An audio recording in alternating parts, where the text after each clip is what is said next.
When I was growing up, neither of my parents, believe me, they hadn't read a lot of parenting books. And we were running wild a little bit at times, but they were 100% committed to us. Like, we knew they were there for us. And through all of the classic child rearing mistakes they might have made that I could look back on, I never remember anything but that. And I want to make sure that my kids always know that there's nothing less than that for them.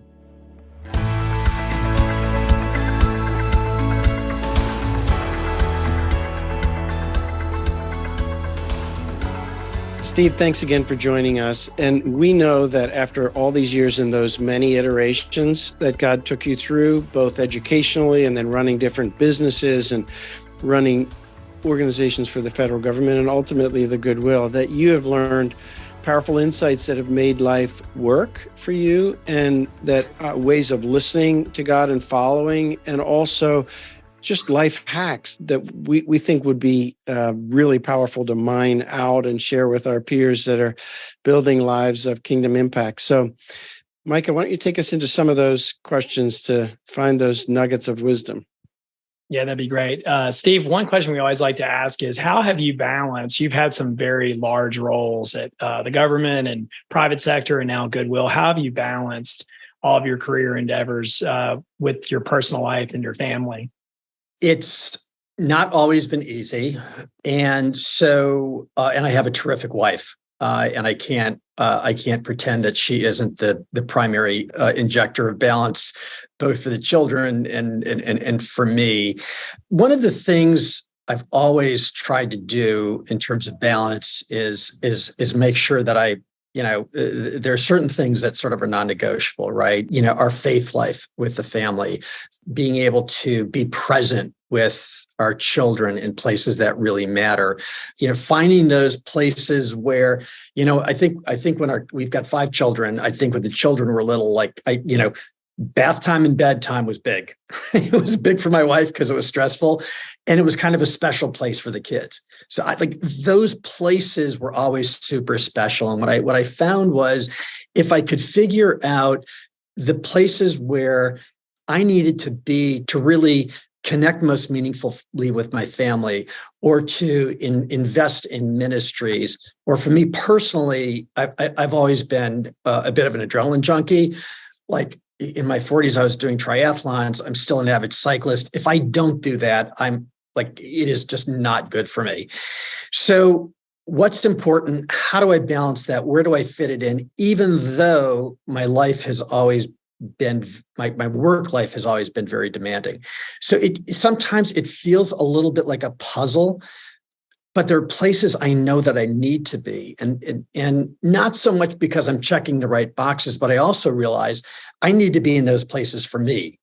Like, I needed to be in those places with the kids at bath time or story time, because I didn't want to miss that time with them, and I didn't want to miss that connection, and I didn't want to miss the opportunity to support my wife. So that's how I've done it. I don't think I've always been terribly good at it. I've always traveled a lot. I've always worked a lot of late hours. But I will tell you, there was a point at which, a couple times as the kids have gotten older, we've gotten into some great conversations about how they felt growing up and how things felt to them with us. Mm-hmm. And one of the most gratifying things that a couple of the kids said to me several times over the last number of years has been, we always knew you were really busy, and we always knew you had a big job, but you never made it feel that way to us. It's amazing.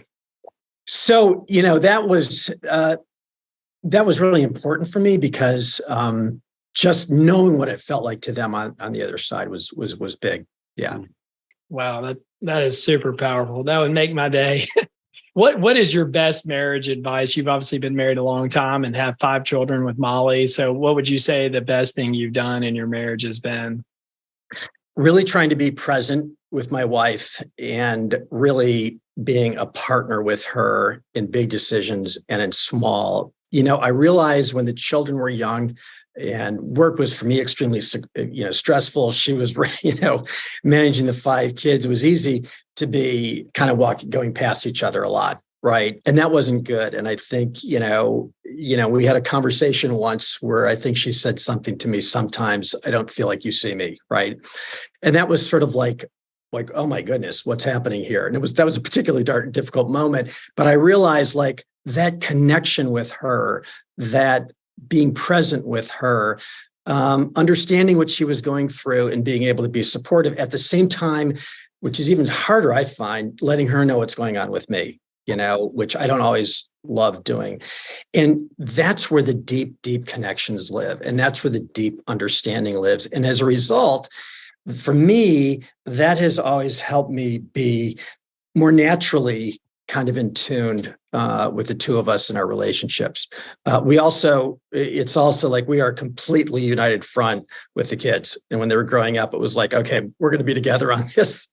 And so we were very careful not to get out of step with each other when it came to raising the children. And Steve, having spent time in politics or in the federal government, you can pretend to be fully present and be very persuasive in that, but at the same time be fighting some big cosmic challenge that you have going either in HUD or Goodwill.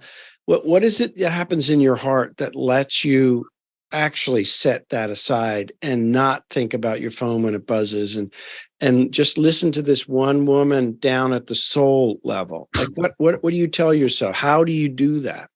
I think there's something about really loving somebody and caring about them, in realizing that's realizing how important that is. And, once again, not in kind of a way of like, oh, I have to be conscious of this because it's where I need to be right now, but more, for me, the worst thing in the world would be to know that I did something to hurt my wife, just emotionally or whatever, or that she felt like, that I wasn't being, loving toward her. So I think just having that, it's not even that mindset, that heart place to be able to say like, this is like, this is my person, right? This is my wife. This, like we are, if there's really not a more important thing here. And just feeling just committed on a deep heart level and knowing, that I'm really accountable for that. And that's really who God calls us to be as husbands, or as, in the case of children, fathers, or, and there's any number of, of scriptures that talk about our predispositions and our responsibilities as a husband. So I think when something lives that deeply in your heart and drives a commitment, I don't think it's hard. I think it's just kind of what comes out of you because that's what you desire to be. Yeah. So above all, guard your heart, right? It's interesting when you and I drop, when we walk one of our special daughters down the aisle and turn her over to this guy that you respect and love, in your heart, you're thinking, just love her. Like, and this is kind of what when God brought Linda along to me 41 years ago, he's like, this is my special girl. Now I'm trusting you to love her extravagantly, right? Yeah. So you can't fake this stuff. You can't use management skills and say, okay, I'm going to build a better marriage, so I got to do these three things. It's about leaning into training my heart to love Linda extravagantly. Micah. So Steve, I'm curious, other than marrying an amazing woman, what is your advice on raising children? What do you feel like the best thing you did to shape and mold your kids was? So I heard somebody say once, actually, I was reading a book on parenting, and there was one phrase that just has always stuck with me.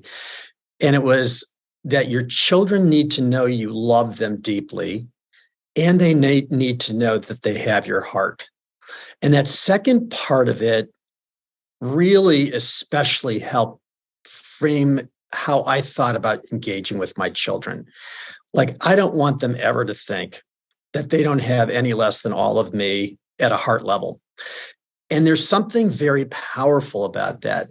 When I was growing up, neither of my parents, my father was born in Appalachia, very, very poor, never got through high school. He dropped out in 10th grade. My mother had a similarly difficult story, very different. Believe me, they hadn't read a lot of parenting books. And we were running wild a little bit at times.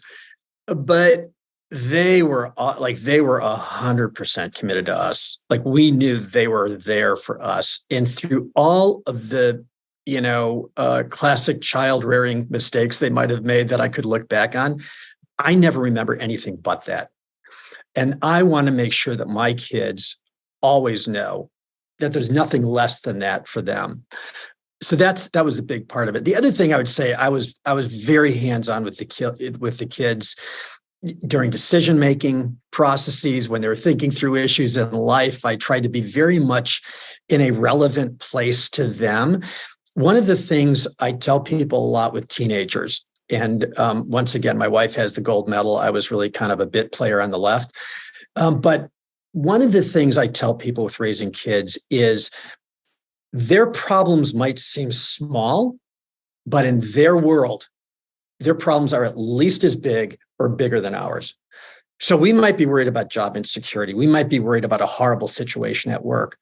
But if you're a 9-year-old and, 3 other girls are saying nasty things to you, and that's your ecosystem, that's huge in their world. And so to dignify what's happening in their world and the magnitude of it and the meaning of all that to them in those places is really important for us to come to them with the right type of acknowledgement, with the right type of understanding, with the right type of advice and the right type of love. That's amazing. So if you could go back and give advice to your 25 or 30-year-old self, what would you tell yourself? You'd need 2 more podcasts for that. I think I would have given myself a couple of faith messages, and I would have given myself a couple of broader life messages, which I think ultimately are based in faith. On the pure faith things, I would have told myself memorize more scripture. And I know that sounds like kind of a check the box thing as well. I have learned throughout life that throughout the difficulties I've had, through the times I've needed encouragement, for the times I've needed guidance, the number of times that scripture has come into my mind and been just a deep well for guidance and comfort and assurance is remarkable. And so I would say wherever you are in life, whatever you're dealing with, find those scriptures that have the most meaning for you, where you are on that pathway, commit them to memory and let them live within you, write them on your heart. And the other thing as a 25 or 30-year-old is I would say, believe in the value of obedience to Christ. It's a time when a lot of us are kind of going off in a lot of directions, right? And I think being obedient to Christ in those places brings richness and strength and joy. It's so easy to live with one foot in and one foot out. But that's not cheating God, that's cheating yourself. And I know that from personal experience, because that's what I grappled with throughout my 20s, I think, before I really landed in the right place.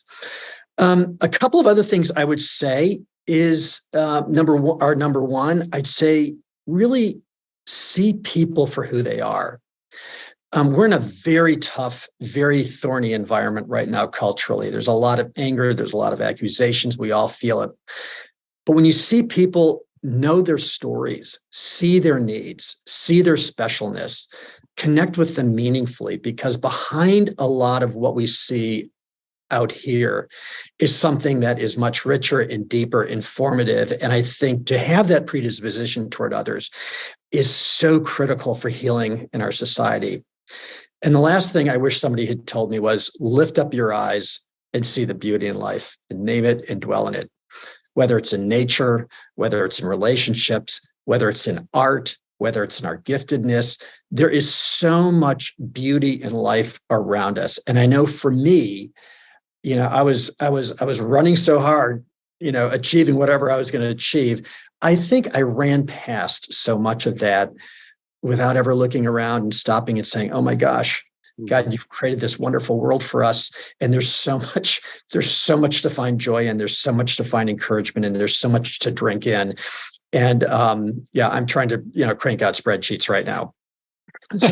So I'm curious, is there any leadership program you've been through or group you've been involved with that has been super impactful in your life?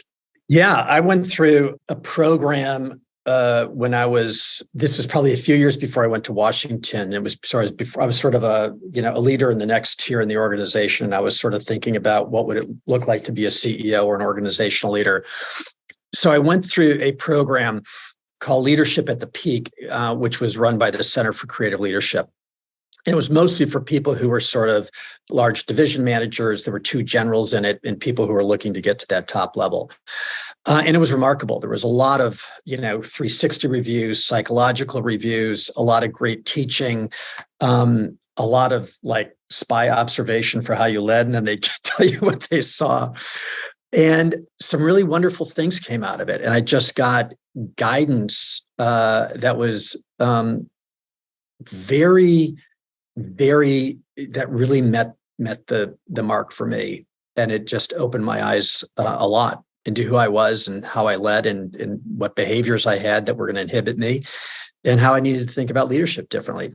And after I went through that and went into the government and led the Small Business Administration, I really deployed those things in a way that fundamentally changed who I was as a leader and as an individual. What advice do you have around stewarding wealth and generosity? I would say wealth comes in a lot of forms. It comes in financial resources, but it also comes with our time and our gifts. So there are a lot of ways that we can give of ourselves that can have a huge impact. And sometimes I think, especially when we give ourselves in terms of volunteering with organizations who need our gifts, those are places that we can connect with powerfully. And I think through our giving, whatever it is, it's important for us to connect with the organizations that we're giving to and pray for them and care about them. It's super easy to write a check and say, okay, we helped those guys. We're glad it's a good thing. They love getting the check, right? But as for us, part of our ministry is to give in those ways. And we shouldn't lose out on the opportunity to care deeply about what we're giving toward. And so that's number one, I would say. Number two is really you pray a lot about what you give to and make sure those are things that you feel God is putting on your heart so that you can do that. I think there are a tremendous amount of places in the scripture where where we're guided on what we should care about. The last thing I'd say on that one is many of us are easily connected with a lot of giving opportunities based on our lives. Like we're going to get hit by our alma maters. We're going to hit by our local churches. We're probably going to get hit by, friends whose kids are doing, Young Life or something like that. It is for many of us, based on the communities we live in and the circles we live in, it is much harder to find ministries that serve people in deep poverty, people who are in untidy places and may be run by people that we don't come across. And those are, in many cases, where the most critical needs are. And I think there are few things in the scripture that come through more powerfully than Christ's heart for the poor. And so I just think that we need, it's so important to look harder at the places where there is deep, desperate need, and that may not be in our circles, but are out there and need support. And I think touch the heart of God. That's amazing, Steve. Well, that it would be hard to follow that with a question. So we just want to thank you today. This has been amazing. Thank you for all your wisdom. And it's amazing to see how God has used your unique skill set in so many different areas over your career. So thank you so much for your time. It's been a ton of fun. It's been a pleasure talking with y'all. Thank you. Thank you for listening to the 100X podcast. Please subscribe to the show on your favorite podcast service. We would greatly appreciate it if you could rate the show and leave us a review. This podcast is sponsored by Anchor Investments, whose mission is to build America's most generous real estate company. To learn more, please visit anchorinv.com.